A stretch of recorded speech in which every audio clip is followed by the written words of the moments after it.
Ofensiva bolsonarista no Congresso. PL indica deputados extremistas para presidir comissões importantes na Câmara. A ofensiva da direita contra a cultura. Prefeitos e governadores ligados a Bolsonaro censuram um livro que trata de racismo e violência policial. Uma luz em meio ao vale tudo nas ruas. Depois de negociar com empresários e trabalhadores, Lula propõe regulação para motoristas de aplicativos. E um sinal amarelo nas pesquisas. Cai a aprovação ao governo, apesar da melhora na economia. Eu sou o Rodrigo Viana e esse é o Tempero da Notícia, que está começando agora.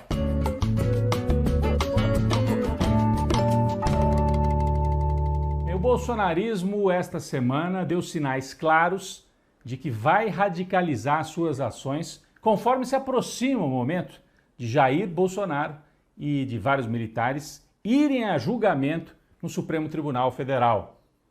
O general Freire Gomes, que foi chefe do Exército no governo Bolsonaro, deu um longo depoimento para a polícia e as informações que vazaram dão conta de que ele confirmou a existência de articulações golpistas envolvendo vários militares e o próprio, então, presidente.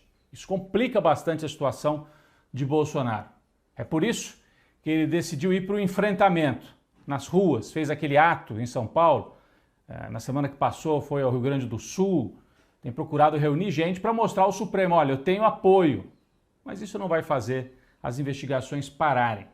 Ele dobra a aposta também no campo institucional. O partido do Bolsonaro, o PL, esta semana nomeou deputados extremistas radicais de direita para presidir comissões das mais importantes no Congresso.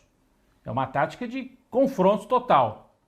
O PL tem a maior bancada, individualmente é um partido com a maior bancada na Câmara. Então, por tradição, o partido com a maior bancada indica os presidentes de comissões importantes. Isso já era esperado e estava até negociado.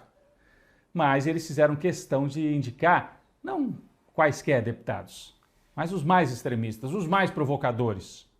Por exemplo, para a Comissão de Educação da Câmara dos Deputados, o PL indicou Nicolas Ferreira, esse aqui, ó, rapaz que age como um moleque, eleito por Minas Gerais, já vestiu até peruca no Congresso para fazer provocação, ofendeu mulheres, ofendeu transexuais. Quando o presidente da República foi à Câmara, levou uma bronca porque ficou fazendo agitação, parecia estudante bagunceiro na sala de aula. Então não tem a menor compostura para ser presidente de nada. Só que o PL colocou ele lá para isso, para fazer agitação, levantar pautas esquisitas, essa história de homeschooling, né? Tirar as crianças da escola para educar em casa, que não faz o menor sentido. Então ele vai para a Comissão de Educação.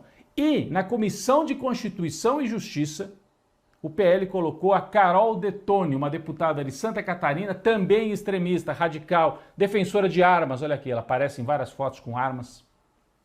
Acusada de espalhar fake news.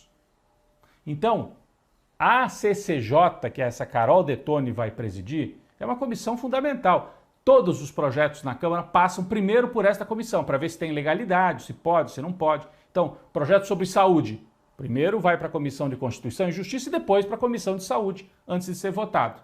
Então ela vai ter um poder muito grande. O que preocupa é que o bolsonarismo, com isso, manda o sinal de que quer tumultuar. O objetivo deles é tumultuar o cenário, além de espalhar fake news, de tumultuar nas ruas, de desafiar a justiça, tumultuar também na Câmara dos Deputados. E o Arthur Lira, presidente da Câmara, aceitou o jogo. Que ele podia ter falado, olha, não vou aceitar esses nomes que não têm condição. Vão desmoralizar ainda mais o parlamento brasileiro. Então, a hora que os nomes foram aceitos, isso indica também que o Arthur Lira não quer brigar com o PL. Ele fica assim, ó, ele negocia com o governo e aceita conversar com a turma da extrema-direita. Nós vamos ver nos próximos meses muita dificuldade para o governo nestas comissões dominadas pelos bolsonaristas. Na economia, o governo Lula teve até bons sinais, boas notícias ao longo das últimas semanas. Além do PIB, né, que a gente viu que cresceu quase 3%, surpreendendo muitos economistas. Eu estou falando de 2023, então já cresceu 3%. Agora vem anúncios de novos investimentos para o futuro próximo. Esta semana, a companhia, o grupo Stellantis de carros. Aí você fala, que grupo é esse? Eu não conheço carro com esse nome. Stellantis reúne várias marcas europeias. Peugeot, Citroën, Fiat e outras estão reunidas nesse grupo, que anunciou um investimento de 30 bilhões de reais no Brasil, para produzir carro no Brasil, de 2025 a 2030. Então é um investimento de médio prazo. E qual é o objetivo? Fazer carro híbrido, fazer carro elétrico, modernizar novos modelos, que inclusive podem ser exportados, mas vendidos também para o mercado interno. Antes deste grupo Stellantis, General Motors, Volkswagen, Toyota, várias outras indústrias na área automobilística tinham anunciado investimentos no Brasil. E são investimentos de médio prazo. Isso mostra o quê? Que estão apostando em estabilidade, nas regras bem estabelecidas pela gestão do Haddad e do Lula. Acabou aquela bagunça, aquela confusão da época do Paulo Guedes e do Bolsonaro. Isso é bom, gera emprego, né? Empregos de qualidade, novas fábricas ou modernização das fábricas que já existem no Brasil. Então esse é um sinal positivo que faz com que a turma da grana olhe para o Brasil e fale, aqui dá para colocar o dinheiro, dá para fazer investimento. E não é dinheiro no mercado financeiro, é investimento concreto, fábrica, né? Emprego. Isso é bastante positivo e mostra que a economia está estável. O governo, então, dá esse sinal que é bom para a turma de cima e que gera emprego e deu um sinal também para a turma de baixo. De quem que eu estou falando? Os motoristas de aplicativos. Nos últimos anos, a gente sabe, muita gente que ficou sem trabalho foi para esse ramo de dirigir, né, como uma segunda renda ou a renda principal da família, homens e mulheres. Trabalham 12 horas, não tem garantia nenhuma, se o carro quebra, se sofre um acidente ou se fica doente, não tem renda, acabou, não tem garantia. Bom, o que o Lula fez? Chamou as empresas, a Uber principalmente, e chamou trabalhadores para fazer uma regulação. Inclusive havia a ideia de fazer como se fosse CLT. Os próprios trabalhadores não quiseram. Eles preferem ficar num regime que parece mais autônomo e que dá uma certa liberdade também para eles. Mas chegaram ao meio do caminho. Eu achei interessante, porque não é a CLT, não é a regulação do século XX, é uma regulação do século XXI. É o motorista autônomo de aplicativo, mas com regras. Tem uma remuneração mínima, ele paga 7% para o INSS. Se ficar doente, tem auxílio-doença, tem aposentadoria, tem alguns benefícios da Previdência Social, como se fosse um trabalhador, porque é um trabalhador. Muitos se veem como autônomos, empreendedores, mas é um trabalhador, está trabalhando para Uber. Então, o Lula propôs essa regulação, foi aceita pelos dois lados, agora vai ao Congresso, precisa ser aprovada lá no Parlamento. Importante, a turma dos entregadores de comida, moto e bicicleta, não entrou nessa regulação. Entrou a turma de 4 rodas. 2 rodas, não, porque não houve acordo.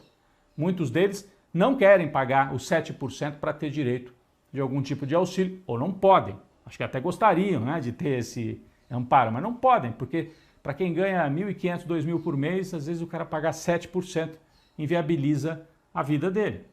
Então, ainda tem que ser melhor negociado. De qualquer maneira, é um sinal para esta turma que enfrenta muita dificuldade no dia a dia. Agora, apesar das boas notícias, um sinal amarelo acendeu para o governo essa semana. 2 pesquisas de opinião.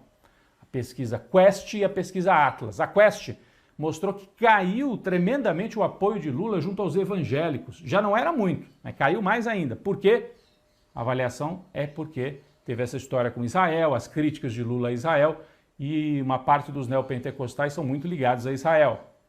E outra pesquisa, Atlas, mostra que praticamente empatou aprovação e desaprovação ao governo. Olha só, vou dar os números. 47% aprovam e 46% desaprovam o governo. Então as linhas praticamente estão empatadas. O sinal bom para o governo é que o Lula segue a ser mais bem avaliado do que o Bolsonaro em praticamente todas as áreas. Quando pergunta se prefere o Lula ou o Bolsonaro, saúde, educação, relações internacionais, o Lula é mais bem avaliado. Só que está chegando num momento em que precisa melhorar a comunicação do governo e perceber que economia, investimento, PIB, às vezes não chega lá na ponta para quem precisa. Está demorando para chegar e as pessoas estão ficando um pouco cansadas. É esse sinal que o governo precisa entender. Além disso, há um bombardeio de notícias também, né? Tanto aqui no Brasil, nos Estados Unidos. Estados Unidos está parecido. O Biden está com a economia arrumada, cresceu, a inflação caiu, mas o Trump é favorito para ganhar a eleição lá nos Estados Unidos. Então é um sinal amarelo. Economia sozinha não resolve tudo. Tem que fazer o embate, tem que fazer o combate, tem que espalhar as informações verdadeiras. E nisso me parece que o governo Lula está sendo lento, parecido com o que está acontecendo com o Biden nos Estados Unidos. Aliás, todos os sinais também voltados para lá. Esta semana houve a super terça e ficou definido. É Biden contra Trump em novembro, para saber quem é que vai comandar aquela que ainda é a maior economia do planeta.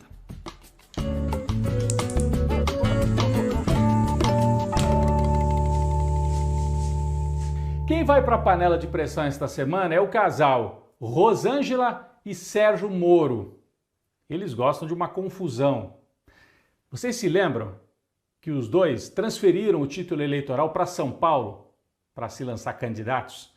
Sérgio Moro, candidato a senador, e a Rosângela, deputada federal. E eles nunca tinham sido de São Paulo. A Justiça Eleitoral entendeu que era uma fraude o Sérgio Moro ser candidato a Senado por São Paulo. Proibiu. Aí ele teve que sair correndo para o Paraná de volta e foi candidato ao Senado por lá. A Rosângela ficou em São Paulo e se elegeu deputada federal. Bom, o que está acontecendo agora? O Sérgio Moro está ameaçado de perder o mandato de senador por mau uso de verbas, né? O TRE do Paraná vai julgá-lo nas próximas semanas. Se ele perder o mandato, vai ter uma nova eleição para senador. E a Rosângela resolveu correr de volta para o Paraná. Ela tinha transferido o título para São Paulo, agora quer transferir de volta para o Paraná para ser candidata ao Senado na vaga que o Sérgio Moro vai perder. Então eles estão debochando das pessoas, né? Inclusive do eleitorado de São Paulo, que votou na Rosângela, e ela vai dizer tchau, não sou mais daqui. Bom, o Sérgio Moro não sabia se era juiz ou se era político. Né? Na função de juiz atuou muito mais como um político. E depois não sabia se era bolsonarista, se era anti-bolsonarista. No final, bolsonarista sim. E agora, ele e a Rosângela não sabem se são paulistas ou se são paranaenses. Eles querem tudo e vão acabar ficando sem nada. Por isso, Rosângela Moro, ao lado do Sérgio, juiz suspeito e senador quase cassado, a Rosângela Moro vai para a panela de pressão.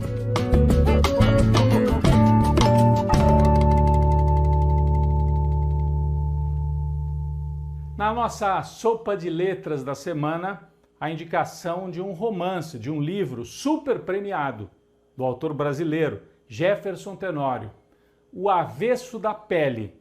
É um romance, mas que trata da história de um rapaz que, depois de ter o pai assassinado pela polícia, sai em busca da história da família. É um rapaz negro. Então, é uma história que envolve o debate sobre racismo no Brasil, sobre violência policial, mas é um romance, é uma grande obra de literatura que, inclusive, ganhou o prêmio Jabuti, o maior prêmio literário do Brasil, de 2021. Bom, eu estou fazendo essa indicação, primeiro porque eu li o livro e é bom, mas depois, porque o bolsonarismo está atacando de maneira coordenada esse romance premiado. Começou lá no Rio Grande do Sul, na prefeitura do interior gaúcho, que resolveu vetar o livro, que, aliás, foi recomendado pelo Ministério da Educação ainda no governo Bolsonaro, naquela lista de livros recomendados para as escolas. Mas daí teve lá uma secretária, uma prefeitura. Não pode, porque é um livro que traz palavrões, situações complicadas para as crianças, para os estudantes. Aquele moralismo barato. Será que eles fariam a proposta de vetar o Jorge Amado pela sensualidade de alguns romances dele? Talvez. Com essa onda conservadora, até o Jorge Amado sofreria com isso. Mas o Jefferson Tenório teve o livro, então, vetado por uma prefeitura no interior do Rio Grande do Sul, e depois isso virou uma ação coordenada. Secretaria de Educação do Paraná, aí o governo todo do Paraná fez a mesma coisa, vetou o livro, é uma censura. As crianças não podem ler esse livro. E depois o estado de Goiás, tanto Goiás como o Paraná, governados por bolsonaristas, governadores extremistas, conservadores. Então a gente tem que reagir a isso. A boa notícia é que depois dessa tentativa de censura, as vendas aumentaram em 400%. Muita gente foi atrás. Pô, será que esse livro é tão bom para os bolsonaristas estarem preocupados, né? Então, aumentaram as vendas, mas mostra a ação coordenada. Isso também é grave. Eles ocupam comissão de educação lá no Congresso Nacional, fazem uma operação dessa para trazer a ideia de que, olha, o perigo das famílias, das crianças, uma grande hipocrisia, porque normalmente violência sexual, algum tipo de abuso vem de dentro das famílias e não da escola, onde o estudante lê o livro e depois conversa com o professor, tem todo o contexto para entender o que é aquilo. Então, faço a indicação, reforço, O Avesso da Pele, de Jefferson Tenório, porque é um bom livro e também porque ler, né, e valorizar uma obra como essa, perseguida pelo bolsonarismo, é também um ato de resistência, além de um grande prazer, porque é um ótimo livro. O Avesso da Pele, na nossa sopa de letras, e a nossa solidariedade ao Jefferson Tenório, perseguido pelo bolsonarismo.